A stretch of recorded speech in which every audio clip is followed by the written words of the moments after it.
once you're at rest, you're not going to be motivated. You're not going to wake up one day, most likely, you won't wake up one day and say, oh, today I'm like ready. I'm going to do it. I'm going to take on the world. The reality is, like, Nike has that slogan, just do it, for a reason. Hi, welcome to Sabra Says. I'm Dr. Madsen. I'm a licensed psychologist with over 30 years of experience bringing psychology insights to you.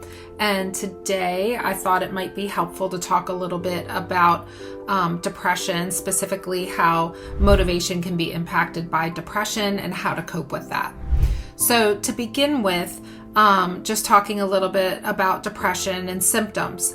Typically, when people have a major depressive episode, we're not talking about just a mild level of depression, but a major depressive episode where it starts to really impact your functioning.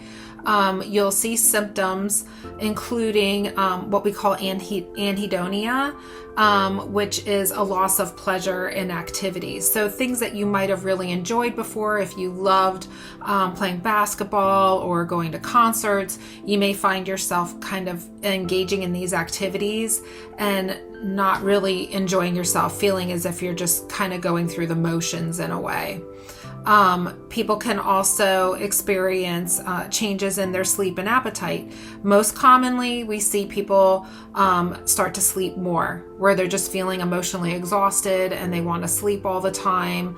And then also, just as equally often, they don't so much have problems falling asleep, but then they'll wake up early. So if you don't have to get up until, say, 7 o'clock in the morning, you may find yourself waking up at like 5 in the morning, feeling totally awake, which is unusual for you. Sometimes people have some insomnia as well. Appetite can go either way also, but most commonly we see people lose their appetite. So it's this like vegetative kind of presentation, and that's what we call it, where there's a lot of sleeping, loss of appetite, loss of interest in things, low motivation, just feeling like they can't get going, no interest in things that they used to be interested in. Concentration can also be negatively impacted, so maybe just having a hard time focusing. Sometimes people actually think they have dementia because depression can impact concentration and memory so significantly. Seeing if I missed anything. Sometimes there's emotional numbing, like feeling, numb is the best way to put it. Just almost as if things aren't real in a way, and they're just kind of going through the motions in life in a very numb state. We see that more with people with a history of trauma as well. And then also just sadness, right? Like that's what we think of depression, as people feeling really sad. But interestingly, especially for people when it's their first time having a depressive episode, sometimes they don't feel that affect sadness. Like they're not crying, it doesn't feel that way to them, but they have other symptoms like, physically, like with the appetite and with sleep. So, it can present differently in different people, but what I'm talking about specifically today is that vegetative presentation where there's a loss of motivation. And when this happens, I personally view this issue as an energy issue, and I loved physics, and anybody out there who loves physics and understands it knows that an object in motion stays in motion, an object at rest stays at rest. And I use this philosophy in my practice as well for people that are struggling with depression and motivation. So basically, you have a depressive episode and that object is at rest.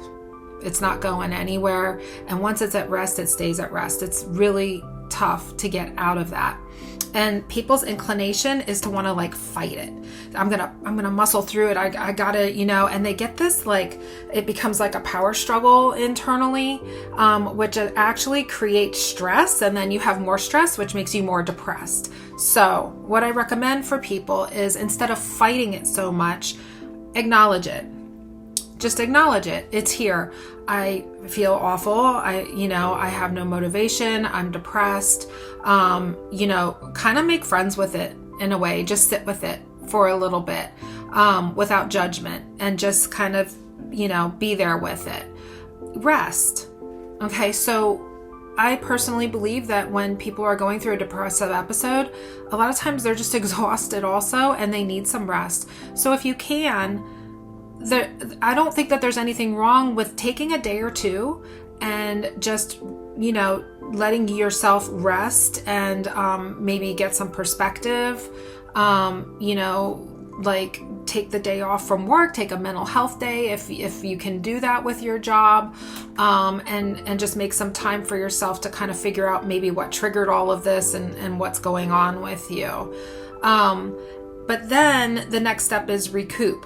Okay, so you don't want to overindulge a depressive episode.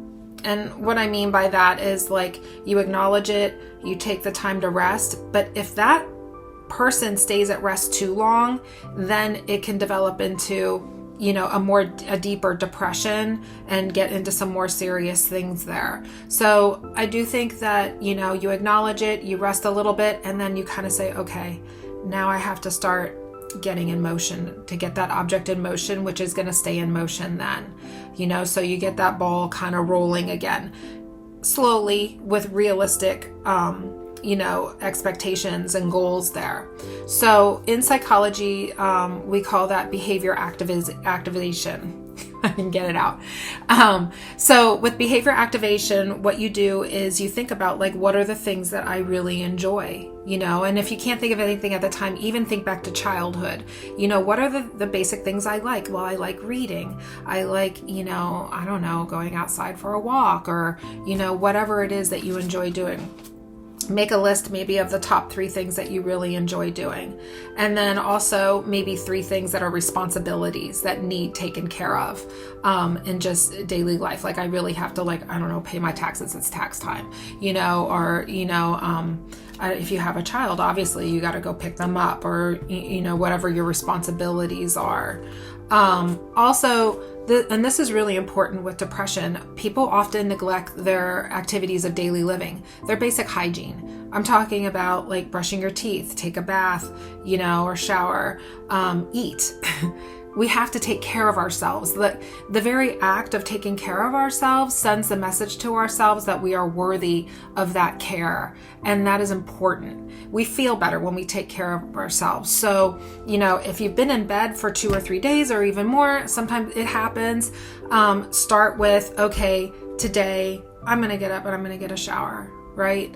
I'm going to eat a real meal with some protein in it, and start, even if it's just like a protein shake or something like that. So you make a goal of like maybe one thing enjoyable, one responsibility, and then you're, just taking care of yourself activities, and you start doing those things slowly.